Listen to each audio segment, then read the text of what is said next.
Фондацията е създадена през 2016 година, но дейността й се активизира през последните 2 години. Всъщност, това е третият пореден благотворителен базар и вторият посветен на Рождество Христово. Базарът е част от кампанията ни от сърце за протегнати ръце и хоби с кауза, която продължава вече повече от година и половина. Като идеята е с различни изделия, картички, разделители за книги, предвид, че сме в навечерието на Рождество Христово, сега и различни декорации за дома или за ЛХ.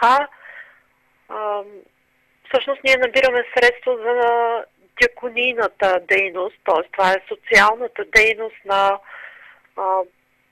православната църква. Освен набиране на средства за подпомагане на възрастните хора, една от целите на фондацията е и изближаване на академичните среди в града и църковните енори. По-рано са събирали помощи в православните храмове, но сега предвид усложнената епидемична обстановка, базарът е в онлайн формат. Купувачи не липсват, купуват обикновени хора, доброволци и сподвижници на фондацията, близки и приятели. По-радостното е всъщност обличането в доброто на други хора, които симпатизират на нашата кауза, хора с различно хоби, които даряват своите изделия за нашия базар и нашата кауза.